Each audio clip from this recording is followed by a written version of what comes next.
Board for Liquor License Commissioners. Colleagues, it's 4:07 right now. I apologize for starting 7 minutes late. We plan to end this session at 5 p.m., at which time the Bureau of Budget and Management Research is coming in. We may hold off on that hearing for a few minutes, but I will keep everyone updated on that. But I would ask that everyone be back in chambers by 5 p.m. I'm sure we're going to finish this early. Joined to my left by Vice Chair of the Committee, Councilman Leon Pinkett, 7th District, Councilman John Bullock from the 9th District, Councilman Bill Henry from the 4th District, Councilman Zeke Cohen from the 1st District, Councilman Robert Stokes from the 12th District, Councilwoman Shannon Sneed from the 13th District, Councilwoman Sharon Green Middleton from the 6th District, and Vice President of the City Council. Sitting immediately to my right is Marguerite Curran, staff to the committee. Mr. Page, congratulations on the recent promotion, very well deserved. Doug Page and Tom Akris. What we're going to do is I'm going to ask you to get through your presentation, 3-4 minutes. I believe all the council is pretty familiar with what you guys do. And then we're going to get directly into questions from the council. Thank you, Mr. Oh, and sorry, one other thing. Please talk into the mic. This is being televised. If I politely or impolitely interrupt one of you guys, it's because I can't hear you and you're not talking to the mic, so I will ask you to talk into the mic. That thing's adjustable, so thank you very much. Take it away, Mr. Page. Thank you, Mr. Chairman. And good afternoon, Mr. Chairman and members of the committee. I'm Douglas Page, Executive Secretary, Baltimore City Liquor Board, also known as BLLC. On behalf of my Board of Commissioners, chaired by the Honorable Albert Matriciani, Commissioners Dana Moore, Aaron Greenfield, and Harvey Jones, we say thank you for this opportunity to provide you a brief overview of what's been happening at BLLC. As you know, BLLC is charged and tasked with the issuance, regulations, and enforcement of all alcoholic beverages licenses in Baltimore City. The BLLC is structured in 3 divisions. They are as follows: the Board of Commissioners, the Administrative Division, and the Inspection Division. All divisions play an important part in delivering services to our license holders, communities of Baltimore City. Doug, can you, the mic? Sure. All of the divisions play an important part in delivering services to our license holders, communities of Baltimore City, and other stakeholders. I'd like to introduce to you at this time the Deputy Executive Secretary, Mr. Tom Akris, who is in charge of operations of the agency, who also serves as the fiscal officer for BLLC. And we've been joined by Councilman Chris Burnett from the 8th District, and Paul Plymouth from the Council President's Office. Thank you, Mr. Chairman. Thank you, Mr. Executive Secretary. Mr. Chair, members of the Budget Committee, my name is Thomas Akris. I'm the Deputy Executive Secretary for the Liquor Board of Baltimore City. I'm just going to walk through a couple of the slides that you see before you. First off, I want to thank Andrew and Jonathan. They've been a great help throughout this whole process and really appreciate the work that BBMR does to help us with our budget. We've got 2 services, liquor licensing, which is $850, and liquor licensing compliance, which is $851. This year, we're going to be awarded through the budget process, or we hope to be awarded through the budget process, the current level of service funding. In liquor licensing, $850, that's the service, the administrative services Executive Secretary Page talked about, and the board function where we review licenses, process license applications, renewal applications, and present them before the board for a vote. You can take a look at a couple of our output targets down there below, but when we transition actually into the presentation, there's some more information that we can dive into. But we are meeting our targets in terms of the new license, B licenses that are issued. We've met them the last couple of years. This fiscal year was a little bit different because we really didn't have a board seated for the first 2 months leading into the fiscal year, and I can go on about that a little bit more. I have some questions. I'm going to move to the next slide. I think I had the... Is it there, Doug, or did you take it? Oh, there it is. Sorry about that. And if you look at 851, this is liquor license compliance. And then this section, in this service, our inspectors are going out there performing compliance inspection, routines inspections, filing violation charges. As you can see, we've actually stepped up this license year. Last license year we had approximately 67 hearings charged. This license year we have 86. So we jumped significantly, and you'll see in another slide our conviction rate went from 79% to 94%. So we're putting forward more cases and getting more convictions. And again, this year we are receiving our current level of service. We're actually getting back an unfunded position, unfunded inspector position, which is needed if we're going to be able to reach the benchmarks and targets set forth by state law. And if we could, is it possible we could transition over to the next slides, and I'll be brief.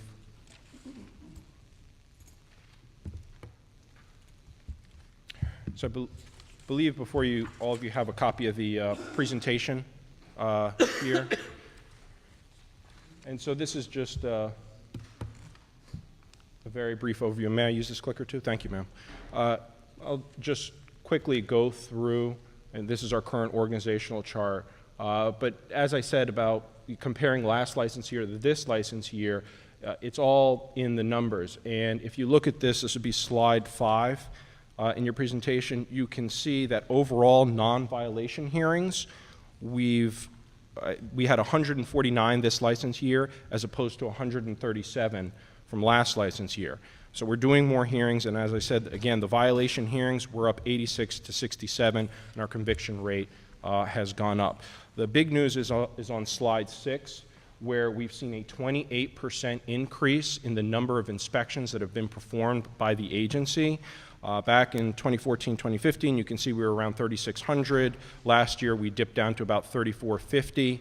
And this year, we really stepped up our game. We completed about 1,000 more inspections this year. Is our hope with the positions we look to fill in the next couple of months that we will be able to meet our goal of completing at least 5,000 inspections for the inspection division per year. And the one thing in the next slide that we're really proud of is our 311 closure rate. We close out complaints. 94% of all calls for service are closed out within 24 hours. So, you know, our agency, we always have inspectors working swing shifts. We have a 10 to 6 shift, a 3 to 11 shift, and a 6 a.m. to 2 a.m. shift. So we have inspectors out when the bars are open and operating, and we respond. And based on these responses, violations have been filed, brought before the board, and we've obtained convictions. So I tried to be very brief in terms of what we do, how we do things, and ready to take any questions, concerns from the committee. Thank you, Doug and Tom. I have to say that I am extremely impressed with Liquor Board's performance over the past couple years. You guys continue to find a way to do more with less and have continued to improve.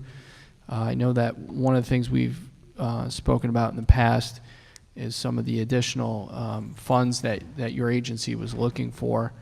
And I believe at least one of those buckets is something that is eligible for the Innovation Fund. Is that something that you've had an opportunity to talk with Mr. Klein about? This past budget season, with the technology upgrades, we spoke with Mr. Klein, and we made application for the innovation grant, and we testified before the subcommittee, the neighborhood review committee, and we did not get the enhancement funds that we had asked for those technology upgrade proposals. So what we're going to try to do is utilize existing funds to provide us with the technology that we need to upgrade our licensing system and our inspection system. And can you remind me, Tom, what was the kind of the 30-second gist of what those upgrades would have done? Oh, so what we wanted to do was install a new permitting system. Our Liquor Board database was created in the late 90s, early 2000s. It's still what we use to record all licensing data, process license applications, and issue actual licenses. What we wanted to do is identify funds so that we could, either buy an off-the-shelf program or have MOET develop a new program for 2017 to allow us to record this information and issue licenses in a simpler fashion. Would that investment have resulted in cost savings for the agency?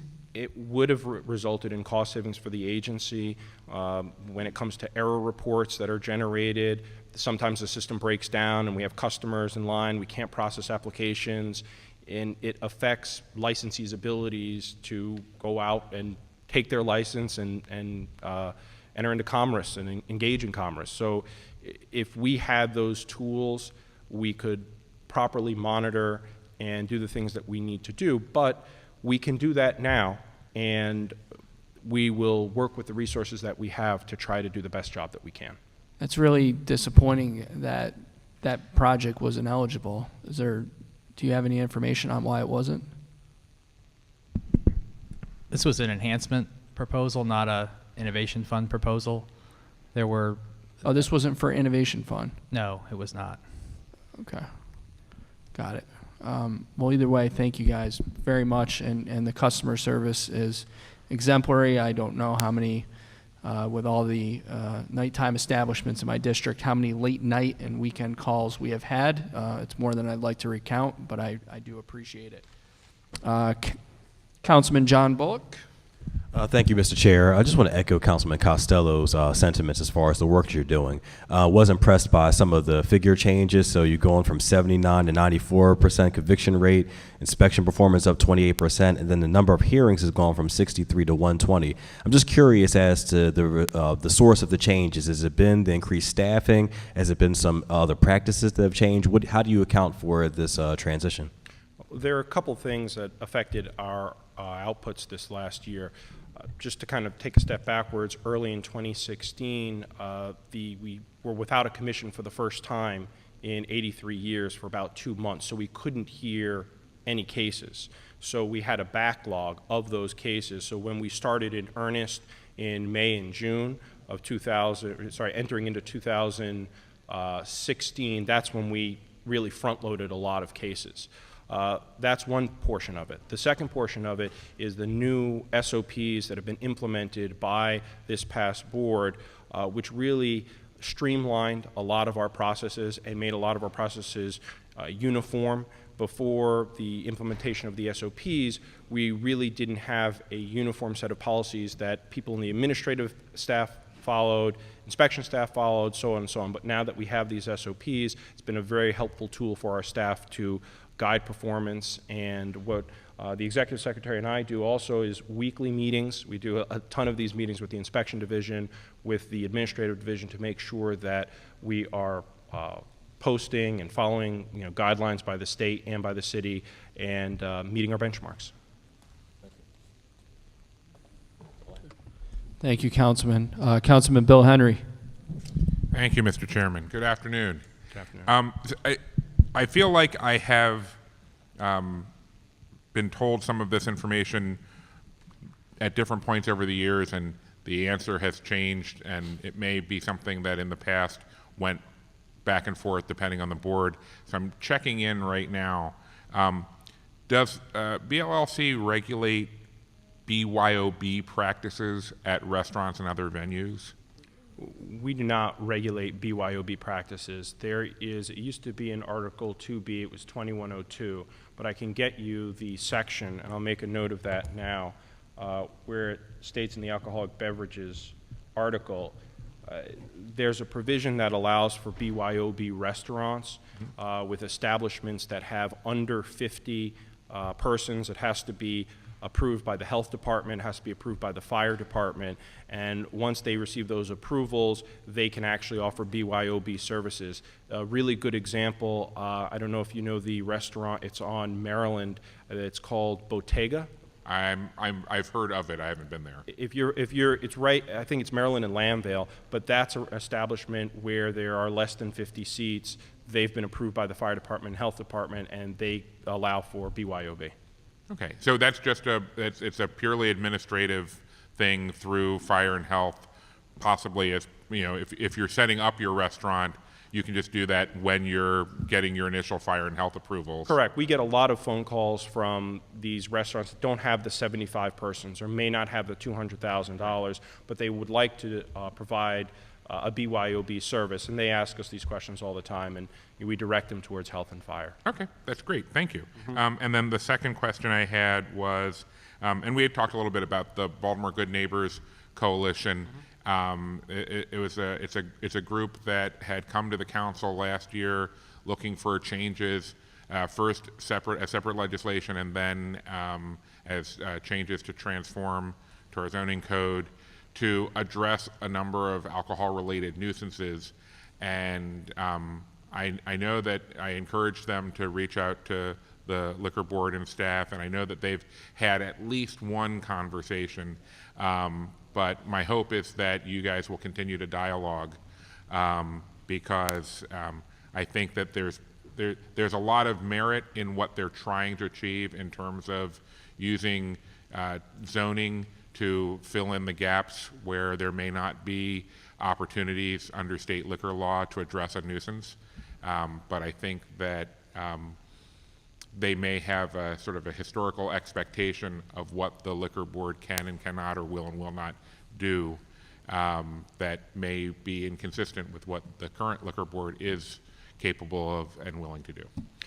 And just to kind of dovetail on that, one of the driving principles of this board has been community engagement. In fact, they've drafted a new SOP, and it's in our SOPs, I think it's SOP 1.10, which provides that every quarter we engage the community, sending out emails, communications for any group of stakeholders, whether it be licensees, community associations, or other nonprofit organizations.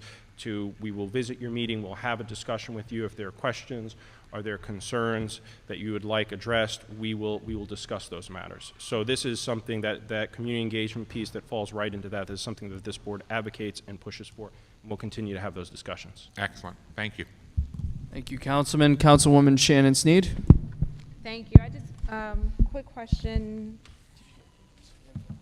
Normally, when folks are calling 311 or just reporting it, how quickly are you guys then going out to the location? Within hours, if not less. And so how many hours does an inspector normally do in each given day?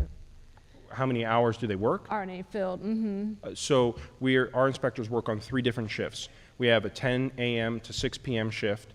We have a 3 p.m. to 11 p.m. shift, and then we have on Fridays and Saturdays a 6 p.m. to 2 a.m. shift. So even if no one's calling in the complaints, like residents like us calling in complaints, they're still assigned different places to inspect just to make sure that they're doing the right thing. Yeah, so when we have one inspector that's usually doing a nighttime inspection, and we have one inspector from the 3 p.m. to 11 p.m. shift and the 6 a.m. to 2 p.m. shift, who's assigned to do investigations also. So they may be doing special investigations. We have a special investigations component. Recently we've been working with the transformation zones and the police department to do BD7 checks and other checks of establishments in areas around the city. And if they receive 311 calls, they'll also respond to those. But usually they'll have duties that they're assigned more on the special investigation side for the late night shifts than during the day, where the focus is really on inspections.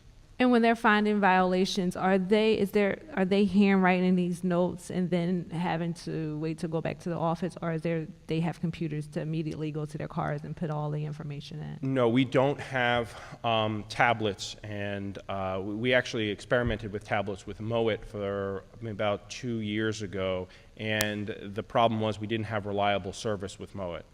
There was an issue with the VPN, and we went backwards and forwards with Mowat trying to establish a good connection and a good tablet so that we could input the information on scene. What we have now is a database, a warehouse that we keep on site, database warehouse that we keep on site where inspectors, they take their paper notes, input them into the database, and so we catalog it and we have it and we can go back to it. So it's not, although it's not all electronically based, it's half and half. Still paper in the field, but we have an electronic system in place to warehouse that data and print reports and run reports. And if you could have more people, do you think it would capture or, I guess, kind of tackle some of the issues? Is it?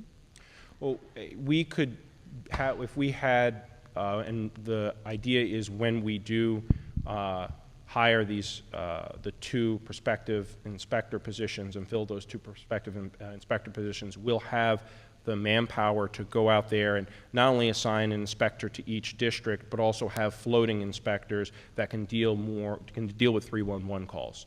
So we have 1,249 licenses in the city of Baltimore.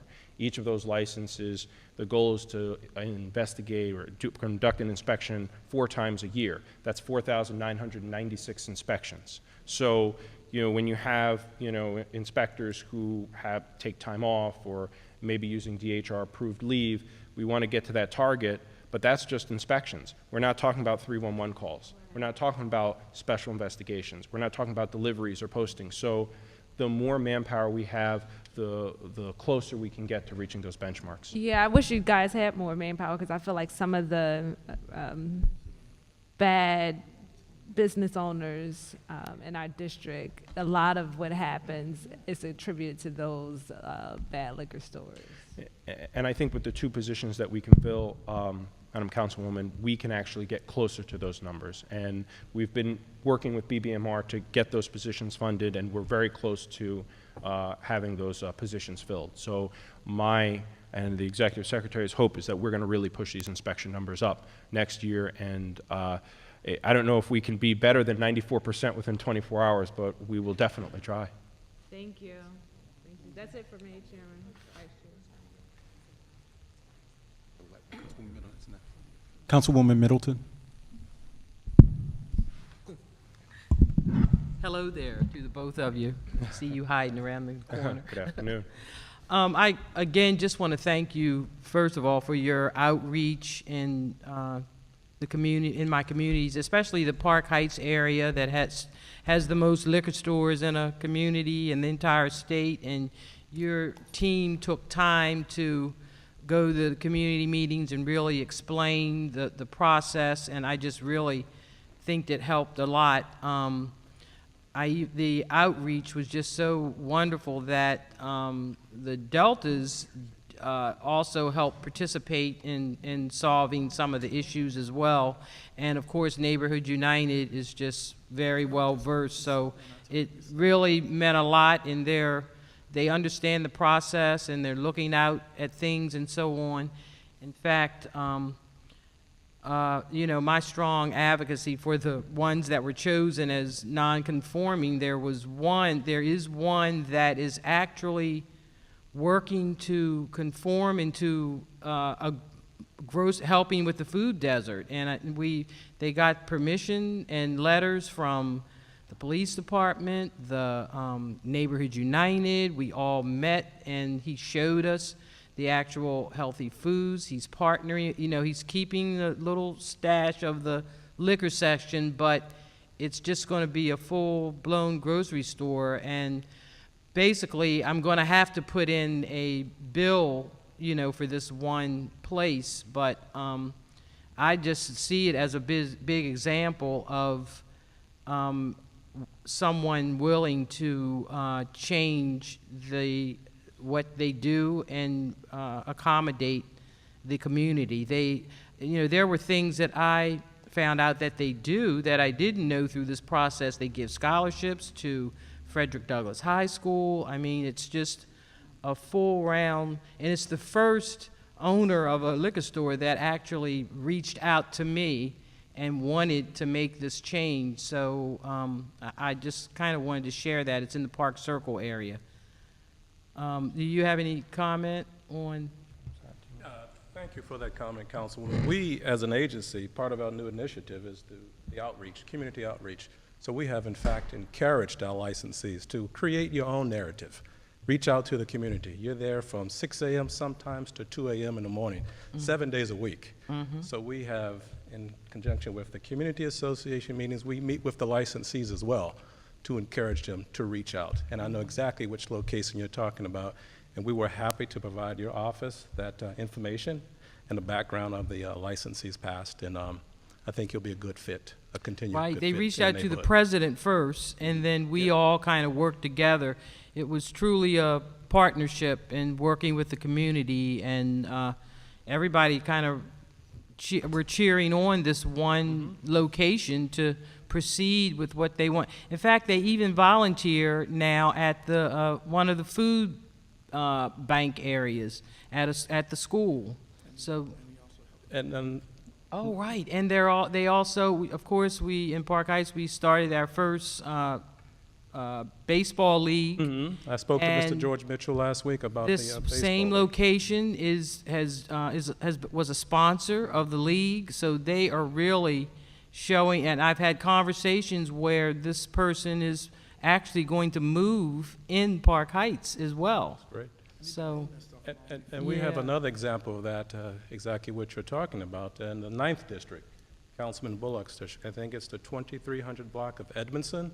okay. Another good example of a licensee who gained the support of the community, a petition of over 700 to 800 signatures that will keep them out of that non-conforming zoning. And they love the licensee, they love the business, he participates. He too sponsors the Little League baseball team for the summer. So thank you for that. So your outreach really paid off, so keep it going. I'm scheduled to be at Park Lane Festival this weekend, I think. Oh, okay, well, I'll see you there. Hilltop 4100 this past Monday before last. Okay. So we're there. Okay, thank you. Thank you. Thank you, Councilwoman. Anyone else? Gentlemen, as always, thank you for your service to the city. We're going into recess until 5 p.m. sharp for Bureau of Budget and Management Research. Thank you, Mr. Chair.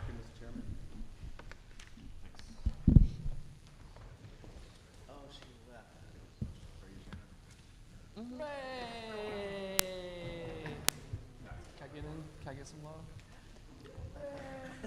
Are your glitters contagious? If they are, I'm going to hold you this way. She's ready for the game tonight.